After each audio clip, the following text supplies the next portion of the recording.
তোমার সাথে যা যা ঘটেছে তুমি সেই সবটা সত্যি বলবে, কোনো ভয় না পেয়ে। এদের মধ্যেই কেউ যার জন্য তোমার জীবন যেতে পারত, তাই তো?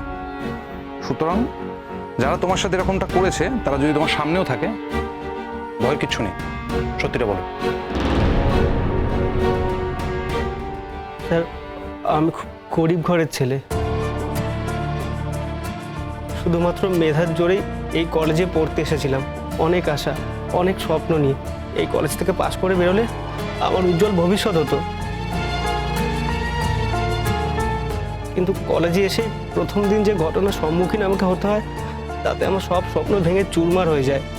অবকাশ, স্যার যা জিজ্ঞেস করছেন তার উত্তর দাও।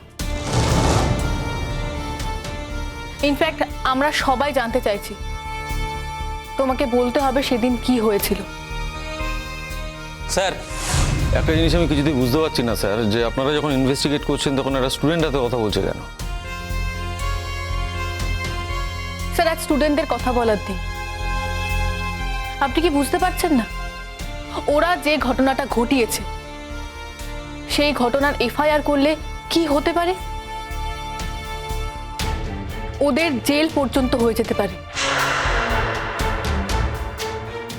আত্মহত্যার প্ররোচনা দেওয়া আর কাউকে খুন করা, আইনের ধারায় এই দুটোর মধ্যে কোনো পার্থক্য নেই স্যার। এই তুমি চুপ করো তো, এত ভোকাল হওয়ার কোনো দরকার নেই, এখানে আরো অনেক স্টুডেন্ট আছে। যা shut up, shut up, shut up. আমরা সবাই একই কথা বলছি স্যার।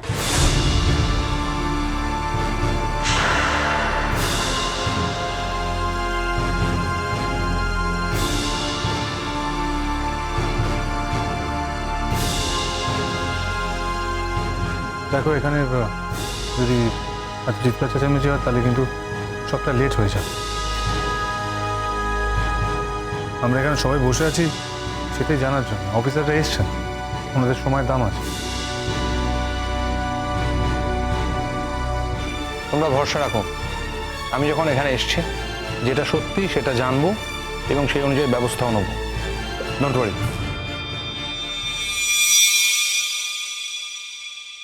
তুমি নিঃসংশয়ে সত্যিটা বলো, সত্যিটা বলো। স্যার, ফ্রেশার্স ওয়েলকামে শুরু থেকেই আমার উপর র্যাক শুরু করা হয় স্যার। আমি যখন বসতে যাই আমার চেয়ারটা সরিয়ে নেওয়া হয়, আমি যাতে পড়ে যাই।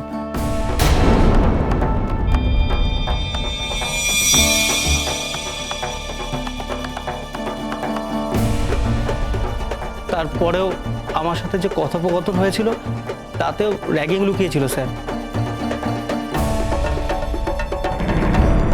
তারপরের দিন ওরা আমাকে দেখা করতে বলে। আমি যখন যাই ওরা আমাকে নানা ধরনের প্রশ্ন করতে থাকে।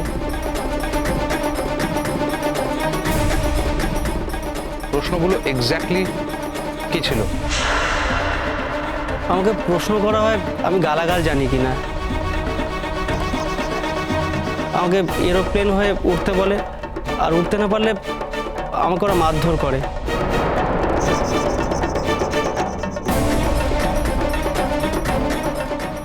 আর সবশেষে ফুল নিয়ে এক সিনিয়র দিদিকে প্রপোজ করতে বলা হয়।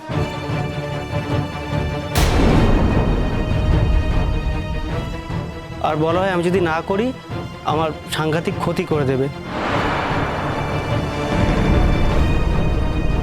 আর আমাকে যখন মারধর করা হচ্ছিল তখন এই দিদি আর এই দিদি ওখানে এসেছিল, দিদিরা দেখেছে।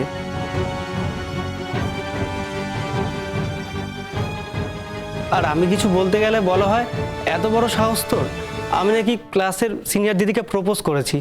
ওরা ছবি তুলেও রাখে। তারপর আমাকে বলা হয় যে আমি যদি ওদের কথা মতো কাজ না করি আমাকে রাস্টিকেট করে দেওয়া হবে। আর আমার যদি রাস্টিকেট করে দেওয়া হয় আমার কেরিয়ারটাই তো শেষ হয়ে যাবে, আমার বাবা মা সমস্ত আশাও নষ্ট হয়ে যাবে। তাই আমি ওদের কথা মতো সমস্তটা বলি। আমাকে আরও বলা হয় পরের দিন যখন স্যারেরা প্রশ্ন করবে আমি যেন কিছু না বলি, আমি যেন একটা টু শব্দ পর্যন্ত না করি। পরের দিন যখন স্যারেরা আমাকে প্রশ্ন করে, মানে যখন সবটা জিজ্ঞাসা করে, তখন ওরা আমার দিকে বড় বড় চোখ করে তাকিয়েছিল। আমার উপর প্রেশার ছিল স্যার, মানে ওরা ভাবে আমাকে বুঝিয়ে দিচ্ছিল যে আমি যদি ওদের কথা এখানে বলি ওরা কোনো না কোনোভাবে আমার একটা বড় ক্ষতি করে দেবে, আমাকে কলেজে টিকতে দেবে না। তাই আমি ভাবলাম যে ওদের সমস্ত কথা মেনে নিই, তাহলে হয়তো আমার ওপর থেকে খাড়া নেমে যাবে। কিন্তু তাতেও ফল হলো উল্টো। স্যার বললেন আমাকে নাকি রাস্টিকেট করে দেওয়া হবে। আমার আর কিছু করার রইল না স্যার। রাস্টিকেট হয়ে গেলে আমি বাড়িতে গিয়ে কি বলবো? আমি 2 দিন হোস্টেলের রুম থেকে কোথাও যাইনি, সারাদিন শুধু ভেবেছি যদি আমাকে রাস্টিকেট করে দেওয়া হয় আমি বাড়িতে গিয়ে কি বলবো? আমার বাবা একজন শ্রমিক, আমার মা বাবা অনেক কষ্ট করে আমাকে লেখাপড়া করিয়েছে, আমার গ্রামের স্কুল আমাকে কত সাপোর্ট করেছে। আর এখন যদি তারা জানতে পারে যে এরকম একটা কাণ্ড ঘটিয়ে আমি রাস্টিকেট হয়ে বাড়ি ফিরেছি, তাহলে তো আমার বেঁচে থাকার কোনো মানেই থাকে না স্যার। এই সমস্ত কথা ভেবেই আমি ঠিক করি আমার এই মুখ আর বাবা মাকে দেখাবো না, পরিচিত কাউকে দেখাবো না। তাই আমি সুইসাইড অ্যাটেম্প্ট করি। বিশেষ করুন স্যার, আমি বাঁচতে চাইনি। অবকাশ, এখন বলো কারা কারা তোমাকে সেই কাজ করতে বাধ্য করেছিল? শোনো, আমরা কিন্তু তাদের দেখেছি, আর কথাটা তোমাকেই বলতে হবে।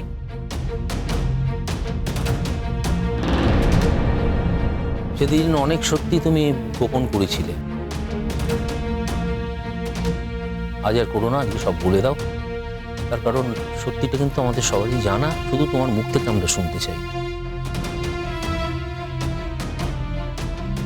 কিন্তু তুমি যদি গোপন করো আজও, তাহলে কিন্তু আমরা কোনো ব্যবস্থা নিতে পারবো না।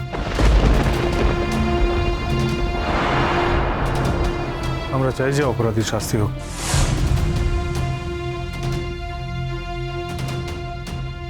সেটা যেই হোক না কেন। তুমি নির্ভয় বলো অবকাশ, কি ঘটেছিল?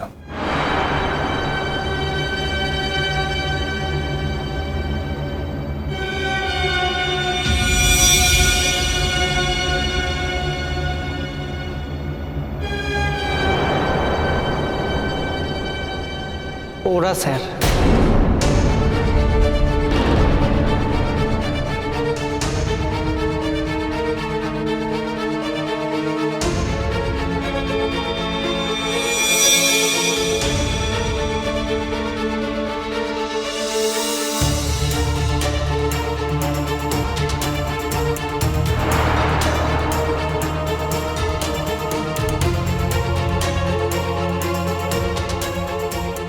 অবকাশ ঘোষকে আত্মহত্যার প্ররোচনা যারা দিয়েছে তাদের শাস্তি চাই, শাস্তি দাও। শাস্তি চাই, শাস্তি দাও, শাস্তি চাই, শাস্তি দাও।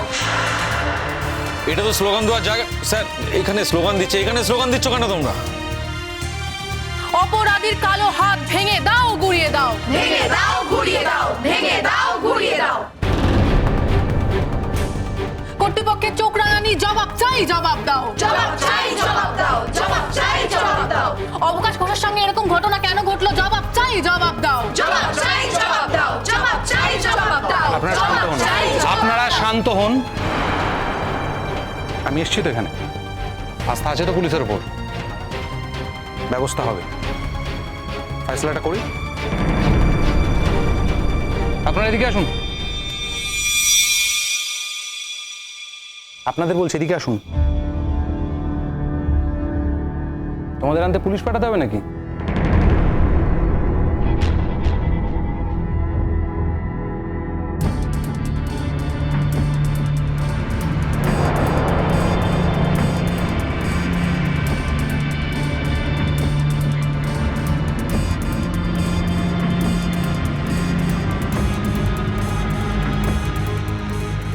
কেন করলেন এই কাজটা?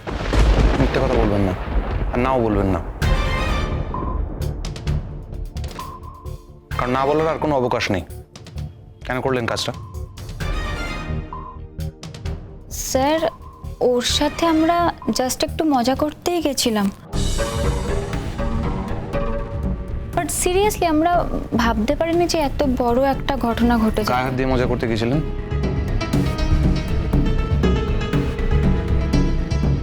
না স্যার, ও যে এতটা নার্ভাস হয়ে যাবে সেটা আমরা বুঝতে পারিনি।